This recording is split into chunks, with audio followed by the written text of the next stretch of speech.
अगर आने वाले 10 सालों में लोग गोल्ड की जगह बिटकॉइन को अपनी सबसे सुरक्षित इन्वेस्टमेंट मानने लगे तो क्या होगा? क्या बिटकॉइन सच में डिजिटल गोल्ड बन चुका है? और आखिर क्यों दुनिया के बड़े बड़े इन्वेस्टर्स अब गोल्ड के साथ बिटकॉइन भी खरीद रहे हैं? आइए आसान भाषा में पूरी कहानी समझते हैं, लेकिन इससे पहले एक सबसे अहम सवाल ये आता है, क्या बिटकॉइन आखिरकार डिजिटल गोल्ड बनता जा रहा है?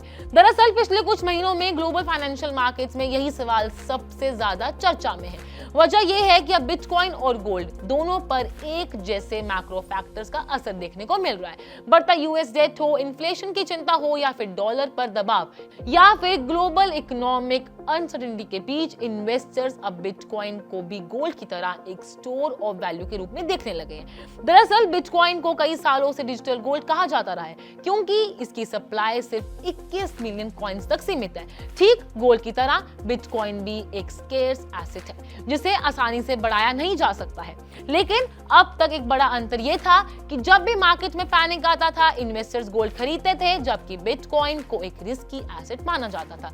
लेकिन अब तस्वीर धीरे धीरे बदलती दिखाई दे रही है। हाल ही में द इकोनॉमिक टाइम्स की एक रिपोर्ट के मुताबिक बिटकॉइन और गोल्ड के बीच कोरिलेशन करीब 70% तक पहुंच गया है।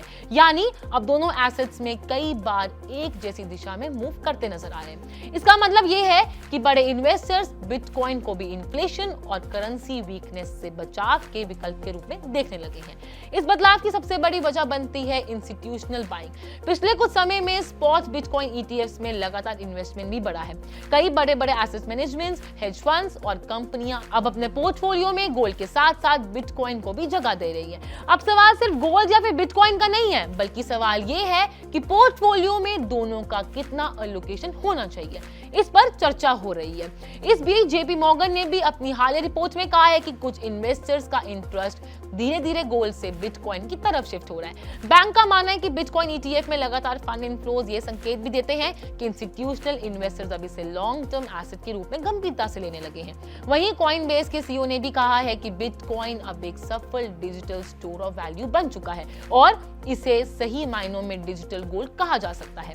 हालांकि उनका मानना यह भी है कि रोजमर्रा के पेमेंट्स के लिए स्टेबल कॉइन ज्यादा बेनिफिशियल रहेंगे, जबकि बिटकॉइन का इस्तेमाल वेल्थ स्टोर के लिए किया जाता है। हालांकि सभी एक्सपर्ट्स पूरी तरह से सहमत नहीं है।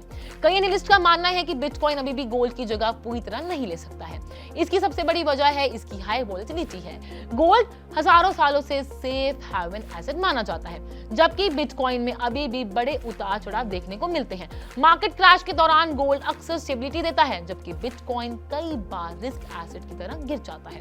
कुल मिलाकर देखा जाए तो बिटकॉइन धीरे धीरे गोल्ड की पहचान जरूर बना रहा है, लेकिन फिलहाल उसने गोल्ड की जगह पूरी तरह से नहीं ली है। आने वाले समय में इंस्टीट्यूशनल अडॉप्शन हो, रेगुलेशन हो और ग्लोबल इकोनॉमी की दिशा तय करेगी कि बिटकॉइन सच में गोल्ड का सबसे बड़ा विकल्प बन पाता है या फिर नहीं। आपकी क्या राय है कि आने वाले 10 सालों में बिटकॉइन गोल्ड को पीछे छोड़ देगा? अपना ओपिनियन हमें नीचे कमेंट्स बॉक्स में जरूर बताएं और ऐसी हर फाइनेंशियल अपडेट्स के लिए पैसे लाइफ को फॉलो जरूर करें।